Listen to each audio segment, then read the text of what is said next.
तो प्रदेश में आज तापमान लगा चुका है अर्धशतक। पतौली में दर्ज हुआ है सीजन का सबसे ज्यादा तापमान और पारा 50 डिग्री सेल्सियस पर पहुंच गया है। अब सोचिए 50 डिग्री सेल्सियस किसे कहते होंगे।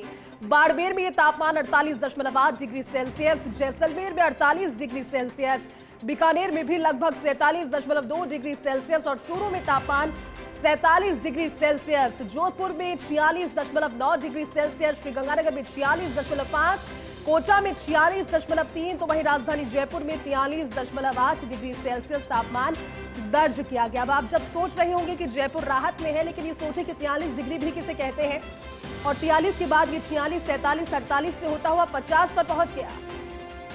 50 फलौदी में दर्ज किया गया है तापमान, यानी कि अर्धशतक। सूर्यदेव तापमान को लेकर लगा चुके हैं, नौ तपे का असर नजर आने लगा है। ज्यादा जानकारी देंगे सीनियर रिपोर्टर जियाउद्दीन जुड़ गए हैं। जियाउद्दीन, अर्धशतक लग गया है सूर्यदेव का और इससे ज्यादा गर्मी क्या लोग टॉलरेट भी कर पाएंगे, सोचने वाली बात, लेकिन नौ तपा असर दिखा रहा है जियाउद्दीन पहले ही दिन।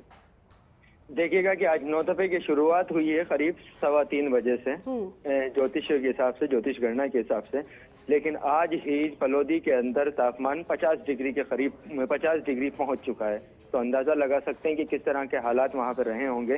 और जिस तरह से मौसम विभाग ने भी संभावना जताई थी कि 25 तारीख से राजस्थान के कई इलाकों के अंदर जो तापमान है वो 47 से लेकर 50 डिग्री के बीच में रहेगा, और देखने को भी ये मिला। खासतौर से सरहदी इलाकों में और पश्चिमी राजस्थान के अंदर जिस तरह से गर्मी पड़ रही है उससे लोगों का हाल बेहाल है। तो आप देख सकते हैं कि ये तापमान अभी 50 डिग्री है और संभावना ये जताई जा रही है आने वाले 2 दिनों के अंदर तापमान में 1 से 2 डिग्री की और बढ़ोतरी होगी। जब 1 से 2 डिग्री की बढ़ोतरी होगी तो 50 डिग्री, 47 डिग्री, 49 डिग्री जो तापमान है वो करीब 51-52 डिग्री सेल्सियस के करीब पहुंच जाएगा।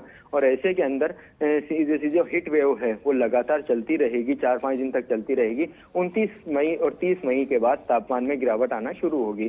खासतौर से 29 मई को पूर्वी राजस्थान के अंदर तापमान में गिरावट आएगी और 30 मई को पश्चिमी राजस्थान में तापमान में गिरावट आएगी। जब तक 4 दिन तक ये गर्मी पड़ने वाली है तो सबको समझना होगा, सबको लोगों को एहतियात बरतनी होगी कि ये गर्मी किस तरह से जानलेवा साबित हो सकती है। यदि जानलेवा इसलिए कहा जा रहा है कि पूरे प्रदेश में अब तक जिस तरह की बात सामने आई है, 15 से ज्यादा लोगों की मौत हो चुकी है हीटवेव की वजह से, गर्मी की वजह से, और कई लोग अस्पतालों के अंदर भर्ती हो रहे हैं हीट स्ट्रोक की वजह से, जिसे लगातार लू लगने की वजह से, तो उनको परेशानी का सामना करना पड़ा। इससे के अंदर सबसे बेहतर काम यही है कि जिस तरह की सलाह दी जा रही है, जो एहतियात बरतने का कहा जा रहा है, और एहतियात बरतिए। जरूरी हो तो घर से बाहर निकलिए, और घर से बाहर निकलते हैं तो अपने आप को कवर करके बिना भूखे पेट ना निकलें। जिस तरह की चिकित्सकीय सलाह है उसको माना जाए ताकि इस लू से, इस गर्मी से बचा जा सके। जी जी बिल्कुल जियाउद्दीन, हम तो यही कहेंगे अपना ध्यान रखिए, संभल कर रहिए, क्योंकि अभी से ही एक ऑप्शन बचा है।